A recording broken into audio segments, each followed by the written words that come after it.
Financial leadership is changing. CFOs no longer record history. They make history. This podcast will help you become a better leader, strategic thinker, and digital visionary. Welcome to Secrets of Rockstar CFOs, the ultimate podcast for chief financial officers. Follow along as Jack McCullough engages in exciting chats with accomplished CFOs, learning how they overcame obstacles and positioned their companies for the future. Here's your host, Jack McCullough.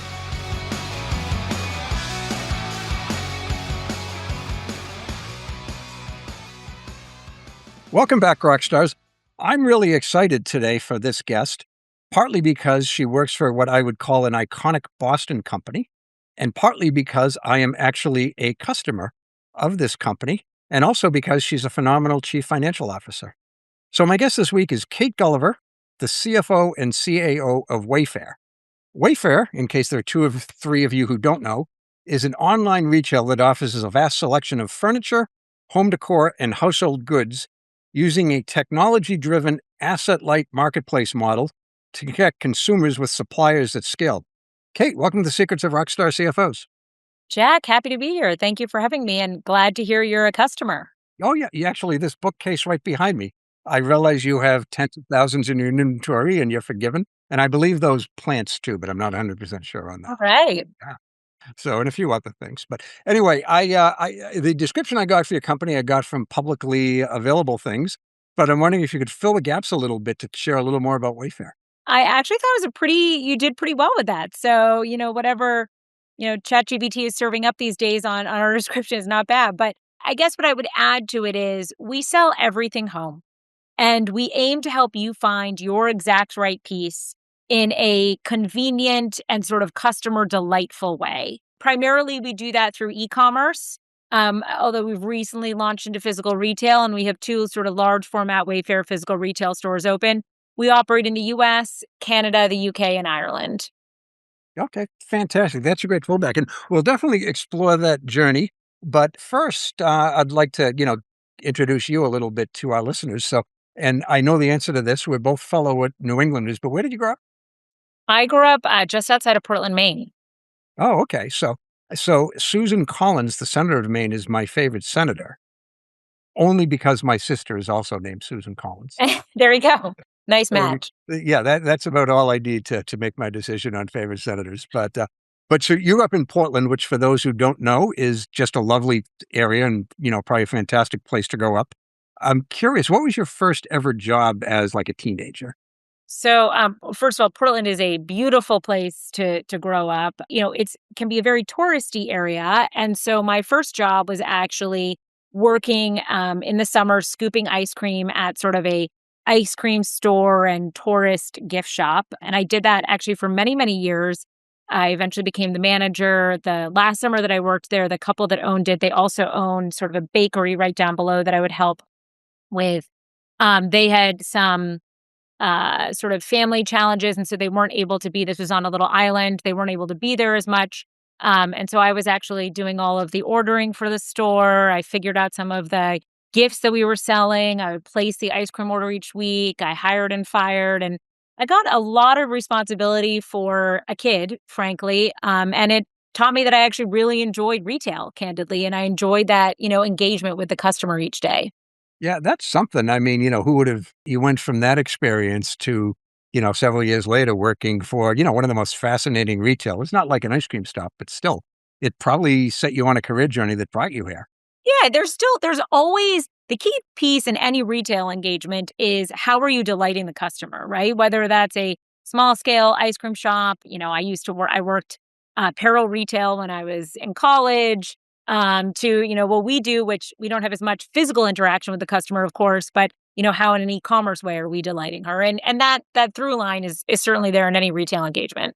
Fantastic. Well, a little side story. When I was, the drinking age for me was 20 when I was a teenager, and I had a fake ID made that listed Portland, Maine as the address. Oh, really? Yeah. So first time I used it, I gave it to, I went to a bar, I gave it to the guy.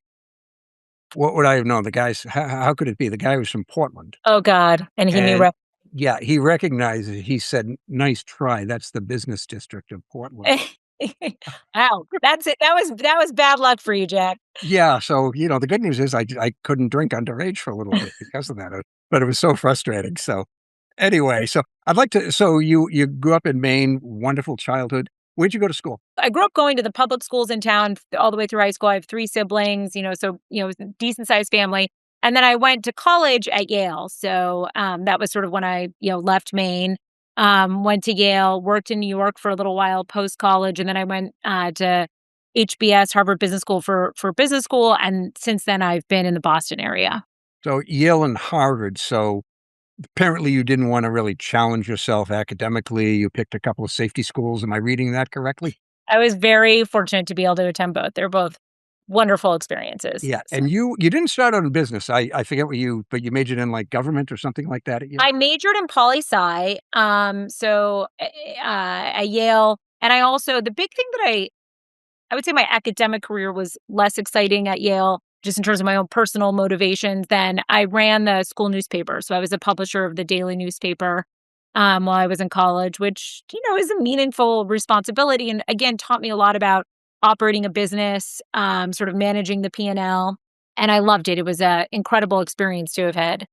Yeah, I remember, because like everyone, I went to a school with the school newspaper, but I was, like, president of the accounting club, which is about as dreadful as it sounds.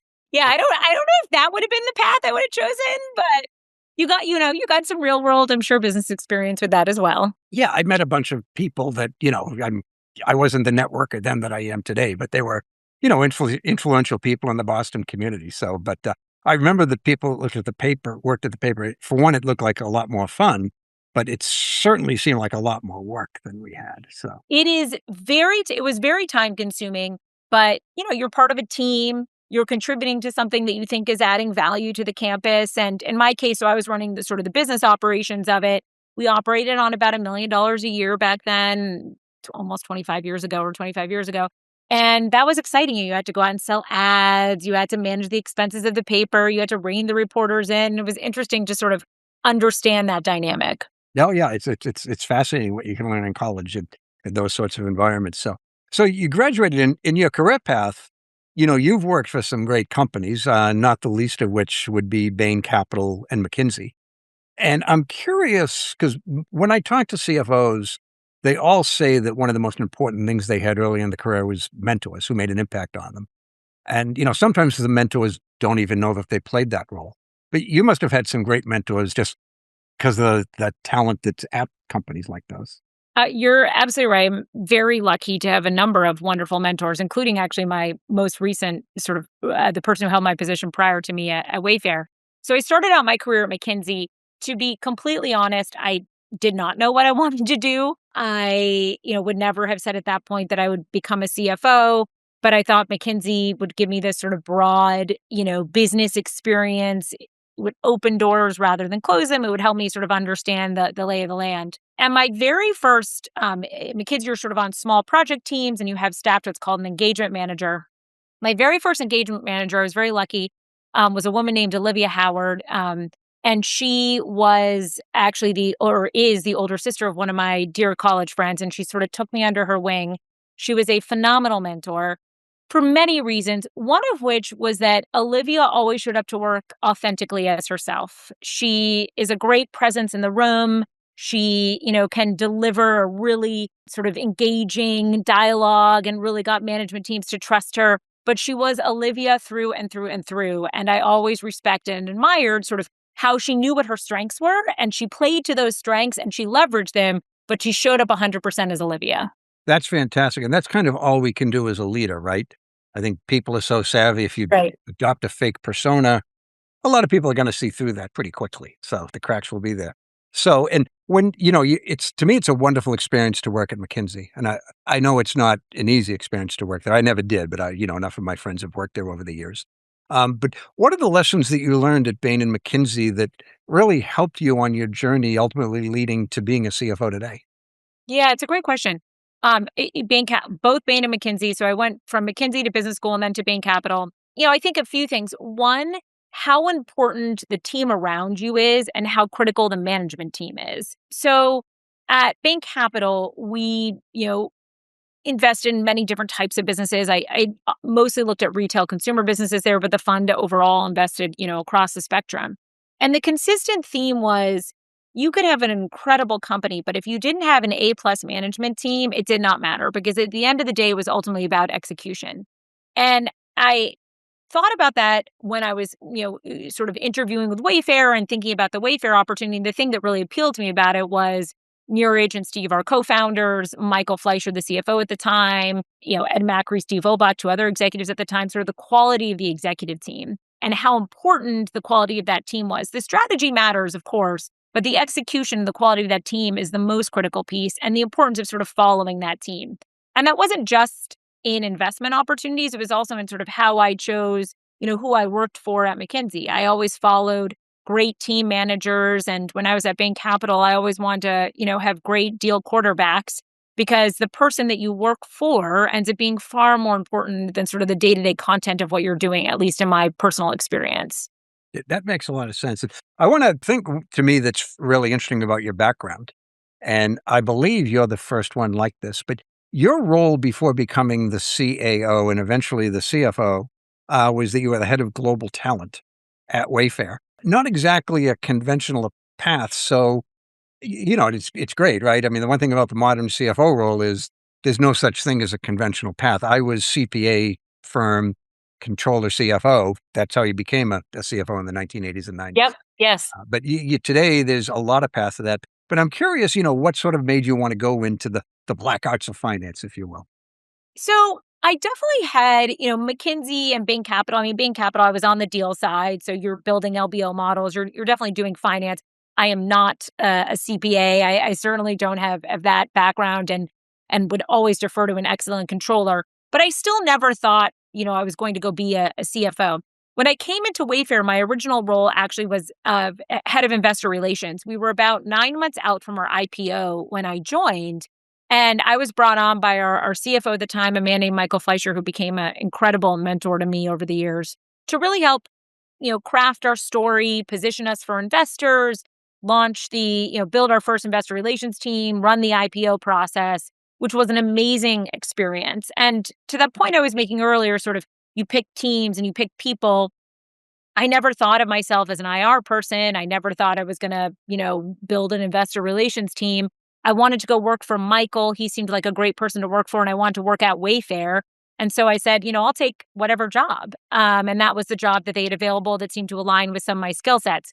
I did that for about 2 years, and I loved it. It's an incredible, very unique experience to get to, help take a company public. And the work that Neeraj and Steve, our two co-founders, have done over the years, very exciting to sort of have that moment. But about 2 years in, Neeraj, our co-founder, who's still our current CEO today, and Michael approached me about becoming the chief people officer. So at that point, Wayfair didn't have anybody in that role.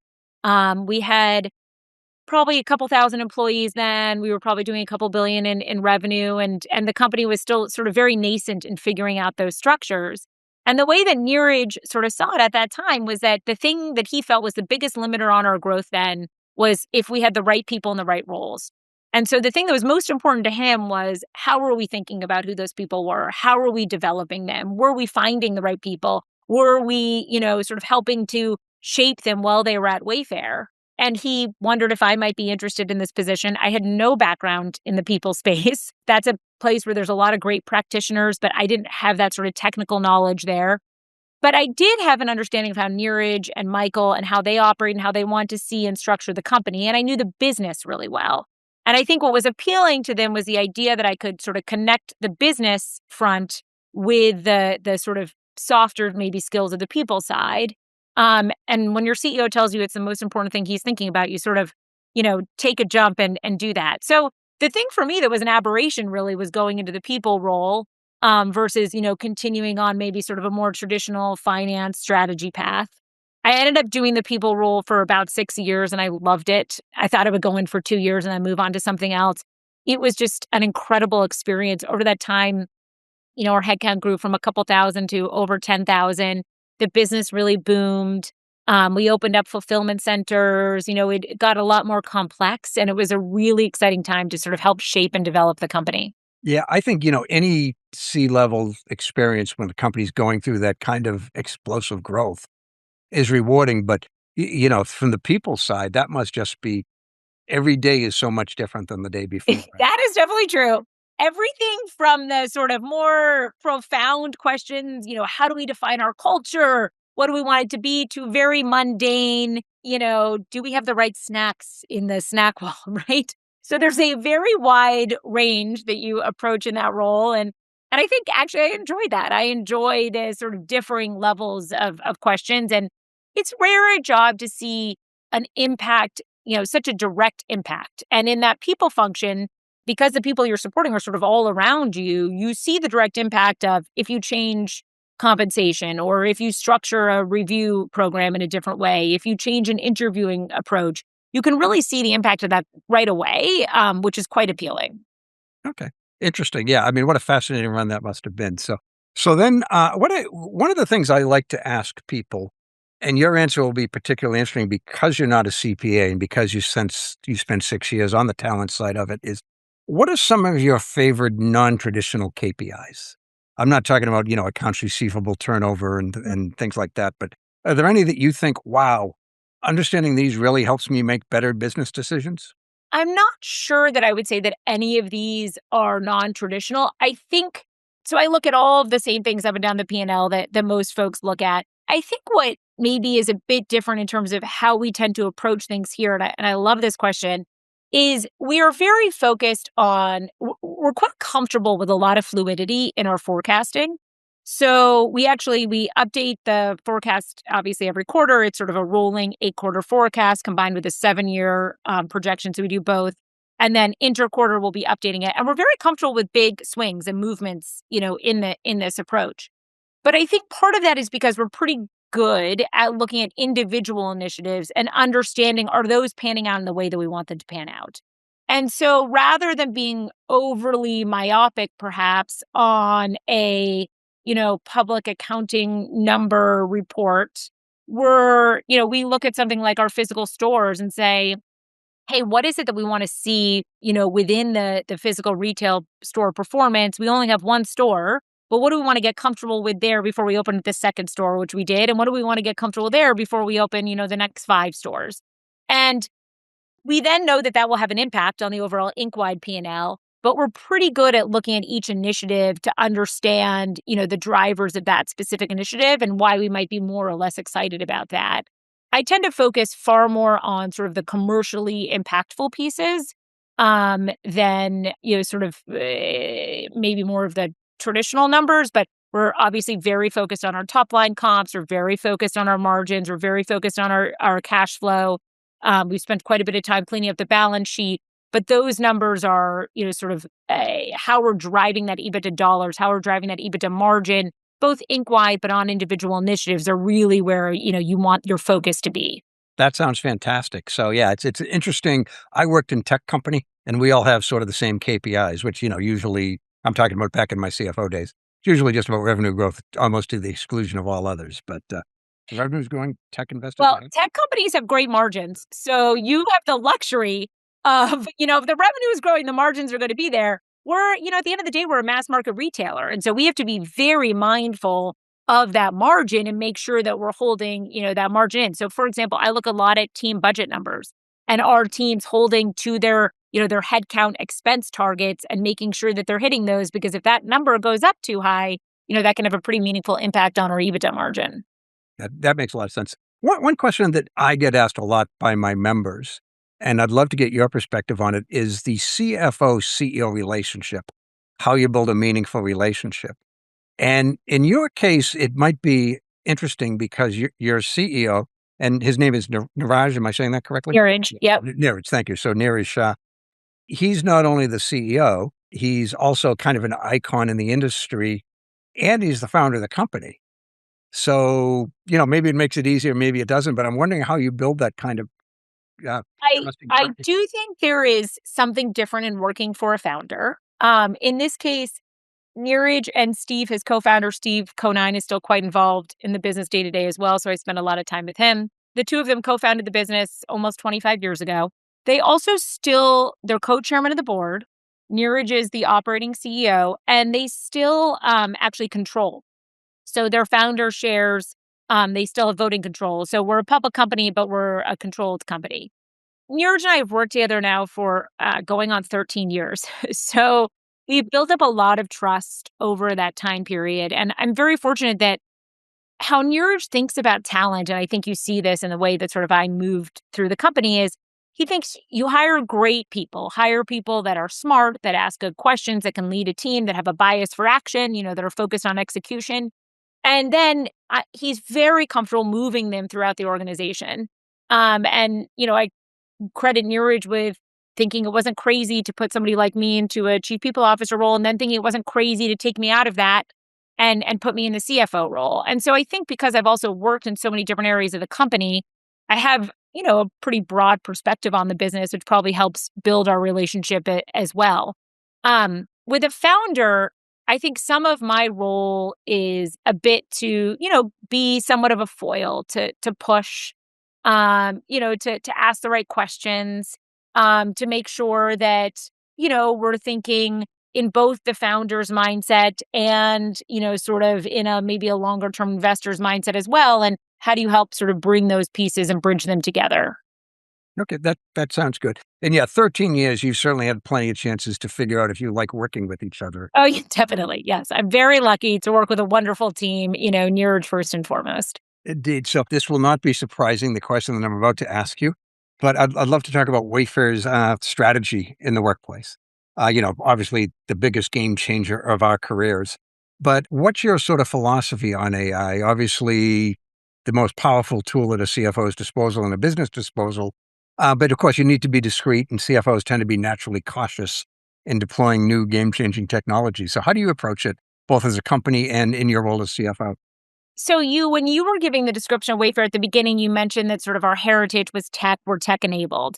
And I think that's actually really important to how we as a business are thinking about AI. Neeraj and Steve are engineers by training. They are lifelong entrepreneurs. And, we happen to sell furniture. I love furniture. I'm actually a personal decor sort of, that's my, personal interest in my own free time. But basically, they took a great model, which was e-commerce, and applied it to a pretty complex space. And so the core of what they did was build an incredible storefront, an incredible supplier backend, an incredible logistics network, all through technology. So at our core, we are tech. We have an excellent CTO. Her name is Fiona Tan. And, from the beginning, we were early adopter of machine learning models many, many years ago, which were the precursor to sort of generative AI. So as generative AI started getting, sort of more accessible, we've been pretty good about trying to get it to our employees directly and enabling employees to experiment with it. Perhaps that's in contrast to other companies that, I can't really speak to that, but our view was let's get tools in the hands of the people that are actually doing the work and see how effectively they use them.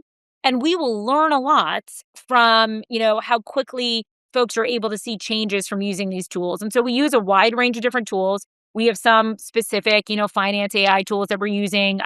The legal team is also part of my purview. We have some very specific legal tools. Talent still sits under my purview. So we have some talent tools. We use some specific tools. We also give all employees, have access to Gemini and ChatGPT. A number of employees are using Claude. So we're using all of the various frontier models. So it's like step one is get the technology in the hands of the people actually doing the work and start to see what they will learn and how they will experiment. And then step two is how do you think about how that applies to sort of top line gains, right? There's a lot to be done from an AI perspective. You yourself mentioned when you were talking about your bookshelf, you said, oh, I bet you have, thousands of these. I'm sure we do. What we want to do is try to find and serve up to Jack's right bookshelf and Kate's right bookshelf. And AI can really help with that personalization and improve that sort of site and discovery experience. So we look at the top line implications. And then we're also looking at, efficiency implications internally and how can we make sure people are using the tool, not just as a curiosity, but now at this point to start doing their job in a more sort of efficient and effective manner. Yeah, no, that's interesting. And, speaking as a customer and the spouse of a customer as well, like, my wife and I get very different emails, right? Yes, that's probably right. It seems like Wayfair knows that I'm a simple guy, not really good with my hands, but I'll do it anyway. I'll muddle through. So they send me things that are easy to build Yep. and basic colors and stuff like that. But They know exactly what my wife likes too, and it's not the same stuff. She buys a lot more than I do, so. So she probably gets, maybe something a little bit more design oriented, maybe more exciting, more edgy. Yeah, exactly. If my bookshelf weren't in my plane of vision, I'm not sure I could tell you exactly what color it is. There you go. I think it's black or charcoal or something, yeah, Well, we want to, I think you actually, though, are articulating this sort of range of customers that we have on the site, right? We have, people that are searching for sort of a purely functional reason, which might describe you a bit, to all the way to sort of, design enthusiasts, right? And to the extent that we can make the storefront experience meet your needs, you probably want to find that product really quickly. You want to know it's easy to build. You want the delivery to be really quick. To your wife may want to browse more. She may want to, use our tools that allow you to create different imagery. You can create nice AI generated images. She could say, you know, please, do a picture of an office with a brown bookshelf in it, and then add on to it a plant and a light and, a piece of wall art and, her attempts to maybe zhuzh up your office a bit. But the tools allow her to do that now. And we want to make sure she finds those tools quickly, that she can play with them in a way that feels like it's supporting her and allowing her to go as deep as she wants to go. sounds like do you and Beth know each other? Sounds like you. Mhm. Our best shoppers share a lot of similarities. So There you go. So cool. Another question I get more and more, and we were talking about AI, but that partnership with the CIO, because you guys, you're going to implement this, right? Because if you don't, your competition is, and they're just going to crush you. So, what is that relationship between the two of you like, if I may ask? yeah, I'm very lucky to work with Fiona. We have a very close relationship. I think maybe it's helpful to describe our company is, over 10,000 employees, including the fulfillment centers, et cetera. Our corporate team is roughly 5,000-ish, let's say, but our leadership team is quite small. And so many of us have been working together for many years, and we, sort of collectively, sort of meet to talk through decisions. Just a few hours before, I was meeting with John Blotner, our president, Neeraj, our CEO, and Fiona and myself, and sort of our regular weekly talking through a number of issues. So we're pretty good at sort of bringing, things to the table to hash out. I would also add that for Fiona's team, from a finance perspective, we try to support that team with some direct finance resources. So we have, in the way that we're structured, what we call our strategic finance team, which is really aligned with different parts of the business. So there's some folks that are aligned with the physical retail org, some folks that are aligned with, sort of more of the commercial org, some folks that are aligned with our operations org, and we have some folks that are aligned with our finance org.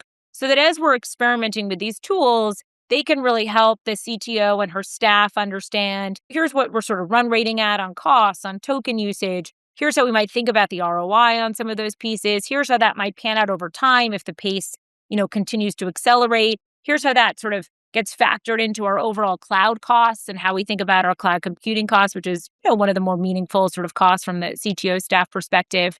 And our goal is that the finance person gets, really integrated with the CTO staff and leadership team so that they can really help that team with these questions, help them understand sort of the implications, but enable them to move faster, not slow them down. So not be a barrier, but be an enabler. That makes a lot of sense. So earlier, when we mentioned that I worked in tech companies, you mentioned that they have high margins.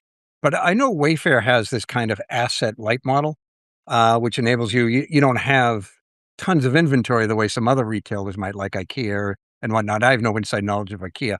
But Yeah. from your perspective, what are the biggest advantages of a model like that? And, does it take special discipline to make it work? So you're absolutely right. So we don't take inventory. On the front end, we act as a retailer to the end consumer, but on the back end, we're really a marketplace, right? So we work with tens of thousands of suppliers all over the world. We have millions of different products. The benefit to the consumer, which I think is really a core part of the model, is vast selection. So, you and I can both find what we want on the site because we have a very wide range of selection. We have a wide range of styles, of price points, of sort of different aesthetic interests. And again, that's why AI is so critical, because it can sort of help narrow that funnel down. We start very, very broad, and we want to be able to bring that down. So you cannot, if you were to inventory product, you just wouldn't, from a capital intensity perspective, it would be too capitally intense to be able to provide that breadth of selection. And you get forced into, a style or an aesthetic or a price point. And this way, we don't have to do that. And I think that is a huge advantage for our customers because they know they will be able to find what they're looking for on our site. From a sort of balance sheet perspective, you're absolutely right. It means that we operate in a much more asset-light basis. We also operate, and so that's pretty exciting, right? So we don't have that inventory risk. We don't place inventory bets. It also is partly from a cash flow perspective, how, Neeraj and Steve are candidly still able to control the business today, because as the business was growing, if you think about the working capital cycle here, a supplier, we show the supplier's product on our site. The supplier, customer clicks to order that product. We collect, the revenue from the customer, right? Their cash. The product ships, and then we pay the supplier in, say, net 60 days, right? So it's a negative working capital cycle, which means as you're growing the business, you're actually able to sort of expand the business without a lot of cash necessary to expand. And, as a result, when we IPO'd in 2014, Neeraj and Steve, were still the controlling shareholders then. And, more than a decade later, are still the controlling shareholders now. And I think that's relatively unique to the way that model works. That's great. And, in more, it's when you said 2014, it's like, gosh, it was that long ago. I know. So, I know, right? Time flies. but in the last few years, Wayfair's made, I think, astonishing progress on efficiency and profitability. And, what are some of the key decisions along the way, and even maybe mindset shifts that, help to make that so? Yeah, it's such a great question. We, from sort of the 2014 to 2019 period, we were, it's sort of the traditional e-commerce type of profile of that time, right? Which was growth is the paramount thing. E-commerce tends to be a winner take most, sort of share story. So you want to be a first mover. And the market at that time was less concerned with profitability. And so we were actually not adjusted EBITDA profitable from that period from 2014 to 2019. And, the growth was significant. Then 2020 hits, and the growth is off the charts. We're 2020, 2021. Not only are we one of the few places that you can actually purchase from at that time, but everybody is focused on their home and sort of upgrading their home. So not only did the growth boom, but the flow through was quite nice, and adjusted EBITDA. We in the first quarter of 2020. Our top line sort of doubled overnight, right? So the run rate of the top line went from 9 billion run rate to about 18 billion run rate in that quarter, annualized. And so if you think about that on the same cost structure, you're just, flowing through margin. And so that gave us a sense for sort of, what could the business actually look like if you were more focused on, the sort of bottom line. As we moved through that pandemic period, the market shifted as well, right? The market wasn't just content with growth. They really wanted growth and profitability. And we knew we had to get ourselves in shape relatively quickly to be able to meet that need. And that, frankly, at our scale, that was appropriate, that we should be able to manage profitably growth at the scale that we were at that time. We sort of exited, around 12-ish billion in top line. And the last 3 years, sort of from 2022 through 2025, we spent quite a bit of sort of focus as a company. We did have to shift the mindset to, hey, let's think about this, not growth at all costs, but how do we profitably grow? And what does profitable growth really look like? And we became much leaner. We had a number of self-help initiatives. Those are, restructurings, for example, which are always quite challenging, but were really necessary to get us to the place that we wanted to be. And, from, 2023 to 2025, we grew EBITDA, meaningfully. And then towards the back half of 25, the top line was able to return to growth. And so now we're in this stage, last quarter, we grew the top line and we grew the bottom line. We're growing the bottom line faster than the top line. Well, that's the sweet spot, right? That's where you want to be. And so we're very excited about the progress that we've made and the sort of shift that we've been able to make in the culture, as we've gotten there. Well, that's fantastic. Thanks for sharing that. I want to talk about your own career path a little bit more. And I know, amongst other things, you're on the board of a company called PVH. And I'd like to know a little about what they do, what your role on the board is, and those sorts of things.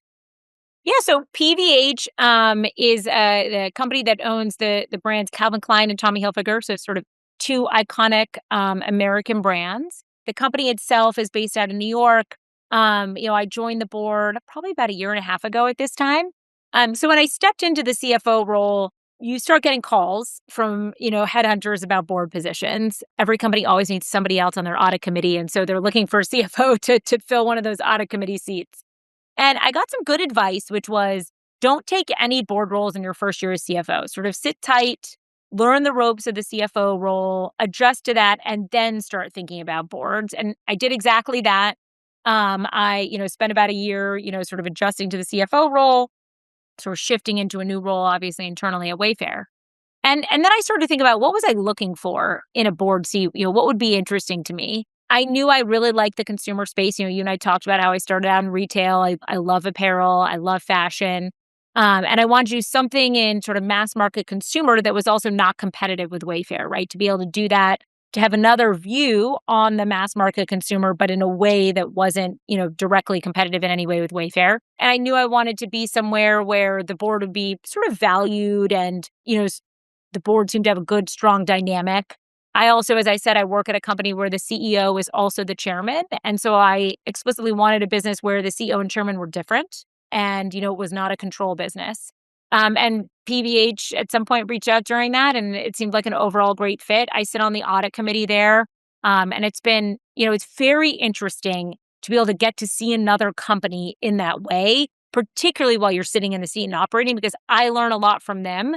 Hopefully I'm providing, wisdom to them and perspective to them as well. But I also learn a lot from them in the way that they're seeing the consumer, in the way that they're structuring something, in the way that they're adopting AI. And I think that, overall probably makes me a better operator. You anticipated my question again. I was going to ask if the board role changed how you function at Wayfair.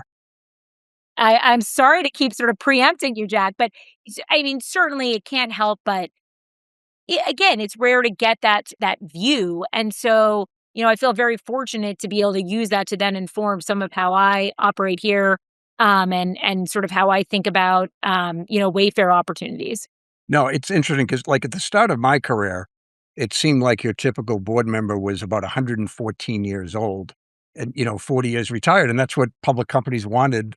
I understand the gray hair thing, but now I don't know the typical board members such, but almost all of them have full-time jobs at semi-related companies, right? Yeah, I think that's become more important over time. I mean, I have a lot of gray hair, but I worked very hard to cover that. So I maybe would still hit that gray hair piece, but I do think that companies want a mix on the board. So if I think about our own board at Wayfair, we have a mix of folks who have had a long operating career and are now, primarily professional board members, but we also have current operators. And having the two is quite valuable because the current operators understand the environment as it is right now. But the folks who've had, a 10-year career now sit on multiple boards. One, they usually have just more breadth. And two, they can sort of say, this too shall pass, right? We've seen this and you will work through this. And I think the combo of the two is actually quite powerful. So the PVH board has a mix of both. There are a few of us that are currently in executive seats at other companies. So in current operating roles. And then there's some folks who are, more post that are operating experience, professional board members. And, I find it valuable to hear from everybody because, again, it helps inform my overall Wayfair experience as well. That makes a lot of sense. So cool. Well, you have a lot going on, CFO of a large, very visible public company, and being on a board as well. And, but that said, the work-life balance thing is important for any executive. And I'm wondering if there are any things you do to, do your best to achieve it. And, I will say to my listeners, I'm not naive. I realize that being a public company CFO is a hard job and you're going to have to make sacrifices in other parts of your life. But what do you do to sort of the best version of it you can? Well, I appreciate the question. I think the best version of it I can would be probably changes pretty regularly. So that's one thing. And my kids might have a different view on what best looks like than I do. But so my husband and I have three little kids. They are currently ages 11, 9, and 6. I think one thing that has really helped us is we live very close to where we work. One of the great things about Boston is it's actually quite small, as you know. And so we've been able to optimize, and it's certainly a privilege to be able to do so, but we've been able to optimize sort of reducing friction where we can. So reducing friction in the commute, reducing friction in terms of, the distance of a child's school from the office, the distance of our pediatrician from our home, things like that. That actually sort of from a day-to-day perspective, help quite a bit in managing the chaos. We also are very fortunate to have an incredible nanny and a number of other folks who help support us, which none of this would be possible without that. So that's a huge piece as well. And then the last thing I would say is that I was lucky to have worked at Wayfair for 13 years. And before I stepped into the CFO role, I'd been here, 9-ish years. And so I had a lot of experience with Wayfair before jumping into this even bigger seat. And I think that made the transition, even from a work-life balance perspective, much more, manageable. I had trust with the CEO and, with the board and with my own team. And I think that helps quite a bit. But all of that said, there are days where it feels completely out of whack one way or the other. There's the days where you have an unexpected snow day and no one can get in and you're home and the kids are in the background of the Zoom calls. And then there are days where, you're traveling for work and the travel goes awry and you're delayed. And so, it's never perfectly in balance and it sort of swings one way or the other. Oh, that's a great answer. So, and it's a tough but very important question for people to ask, right? Because Oh, absolutely. Yeah. And I wouldn't be, it's the sort of full picture of it that makes it satisfying, right? I wouldn't want to do this job and not be able to be very fortunate to have the family that I have. that makes sense. So cool. Well, I always like to wrap up, Kate, with advice for the next generation of CFOs. As I mentioned before we went on the air, our demographic tends to be what I consider young. Some people who are, maybe in their late 30s, early 40s, just on the cusp, perhaps, of getting their first CFO job. So I'd love to know what your advice is to people like that, to not only get their first role, but really nail it once they have the opportunity. I think the first piece is actually before you even get the role. I think, as I said at the beginning, sort of finding people that you trust that you want to work for, but also being comfortable taking a role that doesn't look like it's in the direct path to the CFO. So taking a line operating role, right? Running a small business unit of the company that you might be at. Getting this kind of broader commercial experience, I think makes folks much better CFOs over time. And I think is probably increasingly important. So I would actually say it's, less about when you immediately step into the job, but in advance of that, try to sort of get more breadth in what you're looking at and what you're exposed to before you move into that CFO seat. I think that's great advice. And Kate, I know you've got a lot going on, so really grateful for your time and sharing your wisdom with our audience. And I just would like to give you the final word. Oh gosh. You did prepare me that you would do this and now I have no final words. I'd just say I've been very lucky to work for some incredible people over the years and you highlighted that in some of your questions to me, but it's been working for these great mentors and bosses that has made my career, worthwhile and what it is today. Thank you for listening to this episode. To continue your exploration of this role that focuses on strategy, leadership, finance, and technology, listen to more episodes of the show at rockstarcfos.com. Join this revolution, episode by episode. Push yourself to achieve great things and unlock the best opportunities available to you. CFOs are creating a legacy, and it's time for you to leave your own unique imprint on the world today. That's all for now. See you on the next one.